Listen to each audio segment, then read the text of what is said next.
Bom, eu queria inicialmente saudar todos os que estão aqui comigo nessa mesa. É uma honra estar aqui nessa mesa e também um momento de muita responsabilidade para mim. Eu quero inicialmente dizer que estou muito agradecido pelo que ouvi e presenciei nesse seminário. Saio daqui com as minhas convicções reforçadas, né? E aprendi demais depois disso.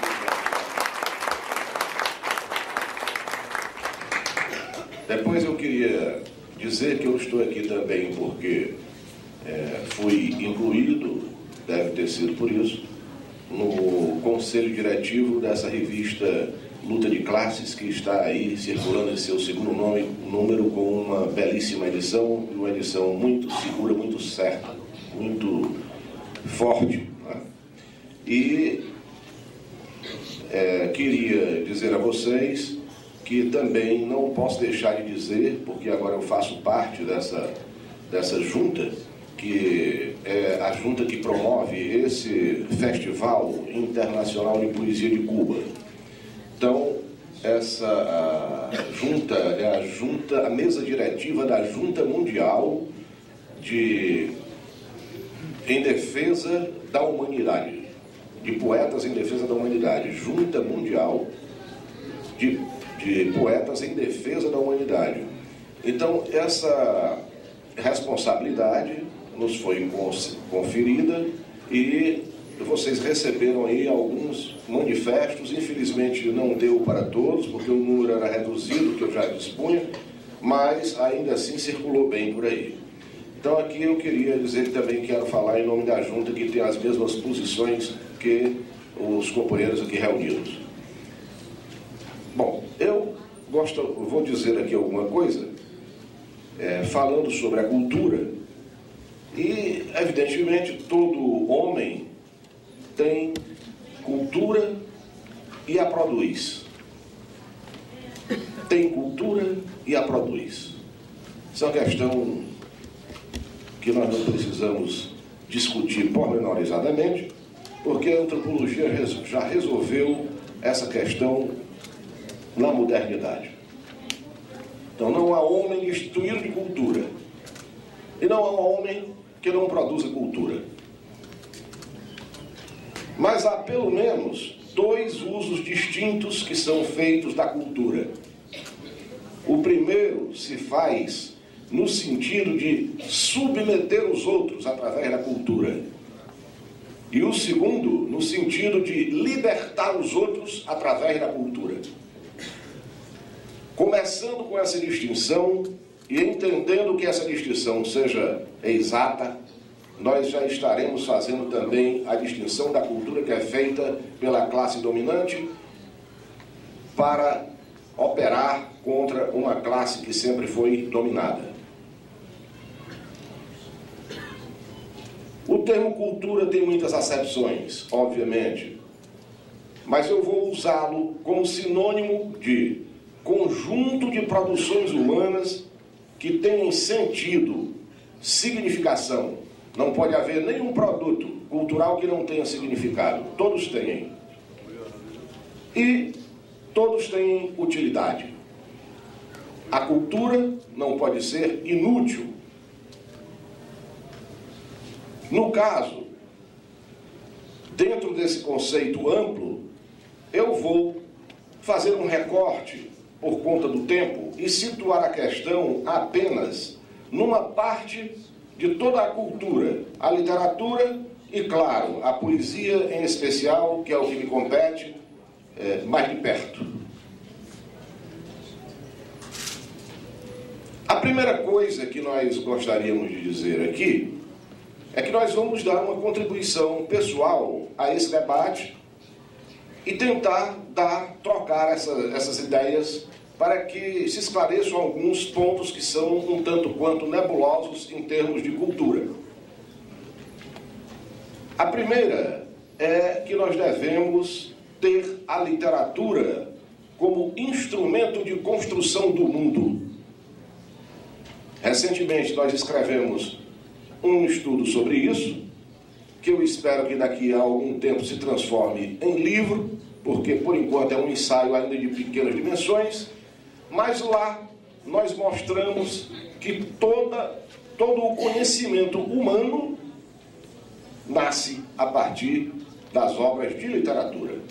E eu darei aqui apenas 3 exemplos para não ir muito longe, porque senão o tempo se esgota. Primeiro, nós, se pensarmos na filosofia, ela começa, vamos dar aqui um arco um tanto recuado no tempo, mas também não é o primeiro, na filosofia, os diálogos de Platão. O que são os diálogos de Platão?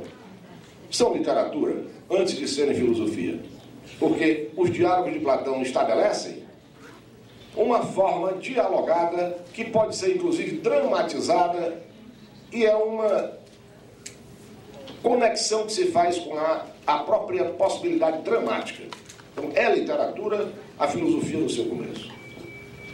Se nós pensarmos, por exemplo, na agronomia, a agronomia, por incrível que pareça, nasce de um poema de Virgílio, chamado As Geórgicas, em que Virgílio ensina ao povo de seu tempo como tratar dos animais, como obter uma natureza em equilíbrio, imaginem. Como fazer uma plantação com rentabilidade. Isto é matéria, hoje, do domínio do saber da agronomia.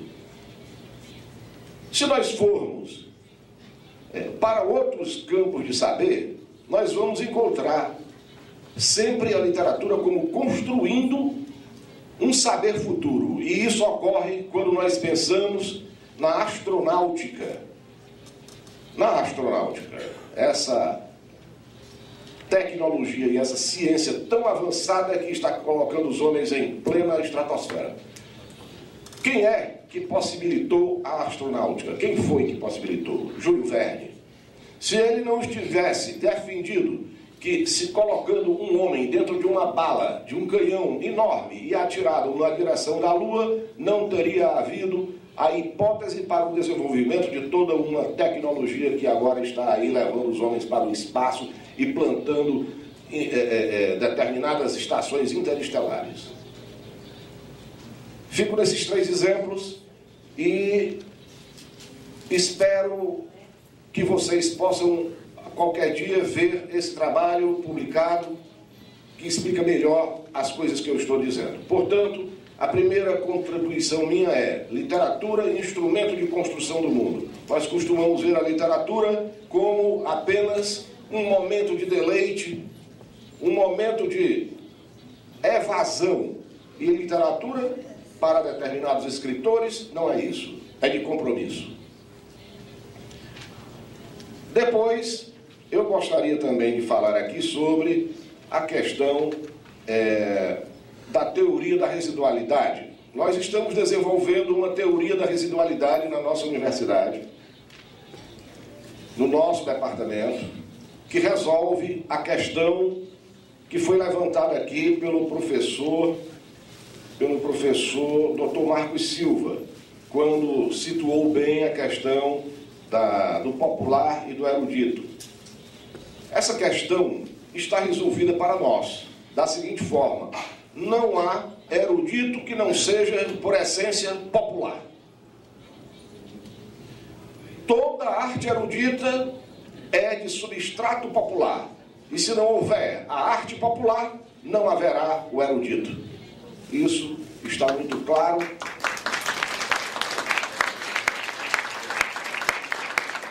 Inclusive nas obras consideradas eruditas, nas obras clássicas, a música clássica, né? O folclore é fundamental para nós. As nossas raízes é que vão fazer a grande arte brasileira. Até o Portinari que não deixa de mentir.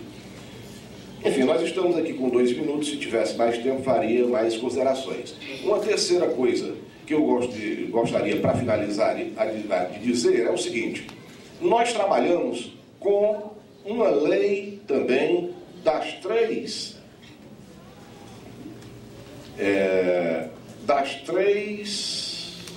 dos três acréscimos. Ou nós fazemos cultura para acrescer o meio de linguagem que nós usamos, para que essa linguagem humana se torne cada vez mais aperfeiçoada, mais cristalizada e mais brilhante. E isso é uma contribuição para a humanidade. Em segundo lugar, ou nós produzimos uma arte que acresça o sentimento das pessoas que recebem esta arte que é feita, ou então essa arte não terá sentido. E um terceiro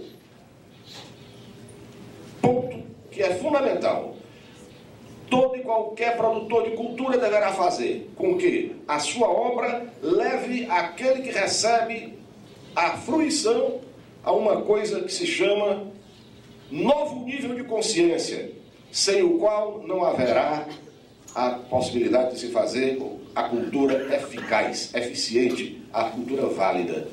Então, encerro por aqui, porque o tempo está esgotado, mas espero que essas contribuições façam com que nós pensamos melhor sobre esses assuntos que para nós já têm um certo grau de equacionamento.